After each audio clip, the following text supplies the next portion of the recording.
Prasanna Kumar sir जुड़ते हुए। Prasanna sir, hi, good afternoon sir. Good afternoon sir, नमस्कार।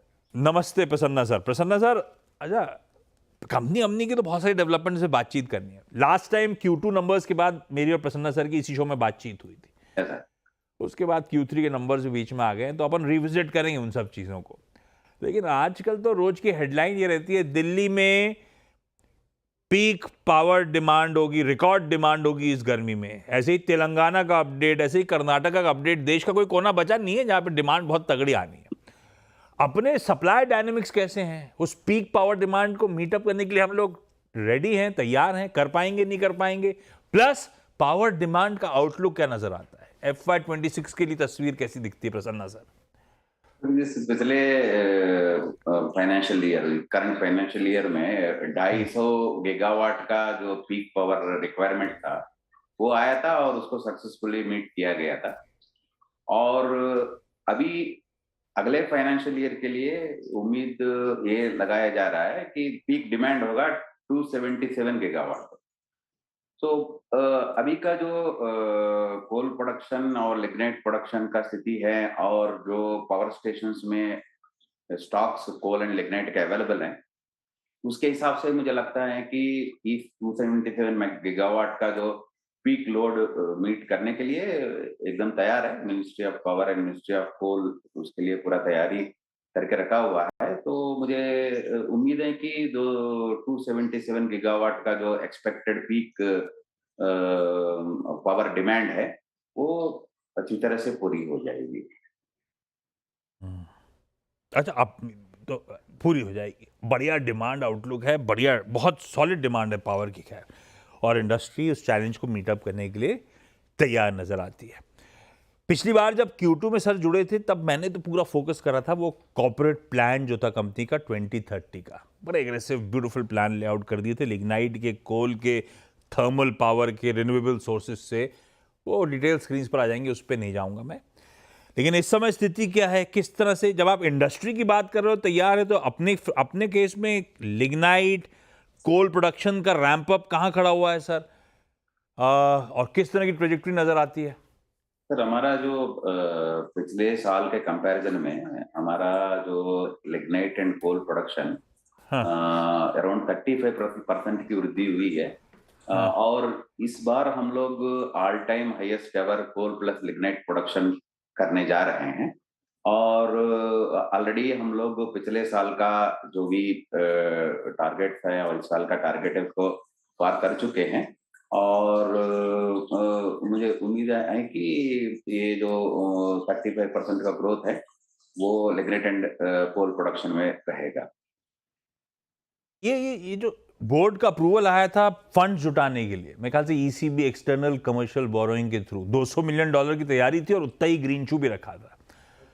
ये क्या अपने इसी मैसिव केपेक्स प्लान्स जो हैं, अपने वो कॉर्पोरेट प्लान जो उसी के अचीवमेंट के लिए, उसी को अचीव करने के लिए ये फंड रेजिंग हो रही है क्या? और किन टाइमलाइंस पे आप वर्क कर रहे हो? कब तक ये 400 मिलियन मोटा मोटी शायद तैयारी कर रहे हो उठाने की आप? सर, जैसे कि आप बताया, हमारा जो एग्रेसिव कैपेक्स प्लान है हाँ, 20 गीगावाट कंपनी बनने का, हाँ, इसमें 10 गीगावाट रिन्यूएबल है। उसके लिए ह्यूज कैपेक्स रिक्वायरमेंट है जो 1,20,000 करोड़ का कैपेक्स का रिक्वायरमेंट है। तो इसी कैपेक्स को जोड़ने के लिए जो हम लोग ये कोशिश कर रहे हैं। और पर्टिकुलरली ये वाला जो आप जिसका जिक्र कर रहे हैं वो हमारा रिन्यूएबल पावर कैपेसिटी इंस्टॉलेशन के लिए हम लोग यूज करेंगे। तो इसका जो टाइमलाइन है, अभी हमारा जो 10 गीगावाट का जो टारगेट है, करंट 1.4 गीगावाट से हम लोग 10 गीगावाट का टारगेट रख रहे हैं जो ऑलमोस्ट 7 टाइम्स है। तो इसके लिए जो है हमारा ऑलरेडी अराउंड 2.5 गीगावाट का रिन्यूएबल प्रोजेक्ट्स डिफरेंट स्टेट्स में ऑलरेडी काम चल रहा है। और हम लोग राजस्थान के साथ एक जॉइंट वेंचर बनाया जहां पर 2 गीगावाट का रिन्यूएबल कैपेसिटी ऐड करेंगे। और असम के साथ भी हम लोग एक जेवी बनाया जिसमें हम लोग 1 गीगावाट का रिन्यूएबल कैपेसिटी ऐड करेंगे। ये सभी प्रोजेक्ट्स अभी अगले 1-1.5 साल में जो है उसका स्टार्ट होने वाला है। तो अभी जो जो भी हम फंड रेज करेंगे वो उसके लिए हम यूज करेंगे। और जिस तरह से एग्रेशन से आप बढ़ रहे हो, मैं मान के चल रहा हूँ 2030 से पहले अपने 2030 के टारगेट अचीव हो जाएंगे, है ना? एकदम सर, एकदम सही बोल रहे हैं। जो जिस हिसाब से हम लोग का प्रोजेक्ट्स आगे चल रहे हैं, हाँ। उससे हमें उम्मीद है कि 20 गीगावाट टारगेट है, जिसमें 10 गीगावाट रिन्यूएबल है, तो इससे ज्यादा हम लोग अचीव कर पाएंगे। तो आइडिया बेसिकली कंजर्वेटिवली गाइड करो और ओवर डिलीवर करके दिखा दो, है ना? मजाक कर रहा हूं प्रसन्न सर। अच्छा प्रसन्न सर, दो चीजें जो एनएलसी के लिए बहुत क्लोजली वॉच करने की जरूरत, एक तो एक्सपेंशन प्रोजेक्ट जो हैं उनका एग्जीक्यूशन, और दूसरी तरफ वो प्लांट एफिशिएंसीज में इंप्रूवमेंट। अब उसमें वो घतमपुर यूनिट, तालाभीरा, इनकी कमिश्निंग रिलेटेड अपडेट्स क्या हैं, किन टाइमलाइंस पे हम लोग वर्क कर रहे हैं? सर जैसे कि आप जानते हैं, घट्टमपुर का यूनिट नंबर 1 का ऑलरेडी हम लोग सीओडी दिसंबर में कर चुके हैं, कमर्शियल ऑपरेशन डिक्लेयर कर चुके हैं, और वो यूनिट बहुत अच्छी तरह से चल रही है। और हम लोगों का बाकी 2 यूनिट में भी तेजी से काम चल रही है, और आने वाला फाइनेंशियल ईयर में दोनों यूनिट का सीओडी हो जाएगा, और एंटायर स्टेशन का कमर्शियल ऑपरेशन डिक्लेयर हो जाएगा। और इसी तरह जैसे कि आप सही सही बोल रहे हैं, जितना भी प्रोजेक्ट्स ऑनगोइंग प्रोजेक्ट्स है वो सब टाइमली कंप्लीट होना बहुत जरूरी है, और उसी डायरेक्शन में हम लोग पूरा काम कर रहे हैं कि चाहे वो थर्मल पावर स्टेशन हो, माइन हो, और रिन्यूएबल पावर स्टेशन। तो अच्छा, इसको अगर आंकड़ों में कन्वर्ट करें प्रसन्ना सर, अपनी रेगुलेटेड इक्विटी माइनिंग और पावर में कहां खड़ी है एज ऑन डेट, और FY26 एंड में कहां पे होगी अंदाजन? Come again please. अपनी रेगुलेटेड इक्विटी माइनिंग और पावर में कहां खड़ी है, और FY26 नेक्स्ट फाइनेंशियल ईयर के एंड में कहां होगी? सर आज के दिन में हमारा अराउंड 9,000 करोड़ का रेगुलेटेड इक्विटी है। तो अभी हमारा घट्टमपुर का कंप्लीट सीओडी हो जाने के बाद उसमें जो है अराउंड 5,000 करोड़ जुड़ जाएगा। Oh okay.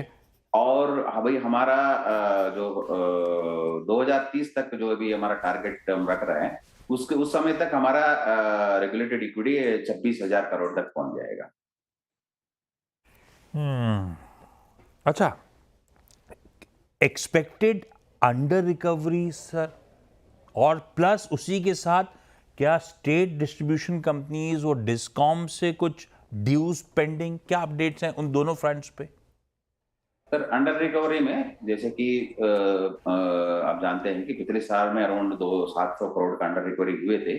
हाँ। उसके बाद जो 2 डेवलपमेंट जो अच्छे हुए हैं, जिसमें CERC से हमारा जो प्लांट अवेलेबिलिटी फैक्टर जिसके ऊपर अंडर रिकवरी डिसाइड होता है, उसको कुछ रिलैक्सेशन हुआ है। उसके अलावा हमारा जो प्लांट का जो परफॉर्मेंसेस भी काफी इंप्रूव हुआ है। इसके वजह से इस फाइनेंशियल ईयर में हम पिछले साल के कंपैरिजन में 30-35% का अंडर रिकवरी कम करेंगे, और इस साल के लिए और आगे के लिए भी हमारा TPS-2 एक्सपेंशन में जो मेजर मॉडिफिकेशन हम करने जा रहे हैं, वो मॉडिफिकेशन भी हो जाएगा। उसके बाद हमारा टारगेट है कि फाइनली अंडर रिकवरी को 0 करने का है। उसी दिशा में प्रयास हो रही है। अच्छा, Q2 के एंड में जब बातचीत हुई थी सर से, तब Q2 के रिजल्ट्स खराब थे, एक वीक परफॉर्मेंस डिलीवर करा था। Q3 में सब बाउंस बैक कर गया, रेवेन्यूज में 39% का जब, मार्जिन्स में तगड़ा एक्सपेंशन था, तो वो तो कमेंडेबल था। सर ने वो हाईलाइट भी करा था Q2 के एंड में जब अपन की बातचीत हुई थी कि आने वाले दिनों में परफॉर्मेंस इंप्रूव होगी। एक जाते जाते लास्ट सवाल, वो आजकल हाइजीन चेक वाला सवाल हो गया है, वो रिन्यूएबल पोर्टफोलियो की लिस्टिंग विस्टिंग सर, क्या तैयारी? हाँ सर, आप सही बोल रहे हैं कि हमारा जो है रिन्यूएबल एसेट्स को मोनेटाइज करने के लिए हमारा जो गवर्नमेंट से जो बल्क ट्रांसफर का टैक्स रिबेट का अप्रूवल आ गया है, और इसमें जो है सभी एक्टिविटीज इसकी दिशा में तेजी से चल रहे हैं। तो हम लोग को उम्मीद है कि नेक्स्ट फाइनेंशियल ईयर का Q4 में और 26-27 का Q1 में इसका जो है फाइनल लिस्टिंग हो जाएगा। वो आप जब भी जुड़ोगे इस पे तो मैं खैर ट्रैक रखूंगा आपके साथ। प्रसन्न sir, thank you so much जुड़ने के लिए, बड़े देखिए सारे अपडेट शेयर करने के लिए। क्विकली छोटा सा ब्रेक के उस पर जब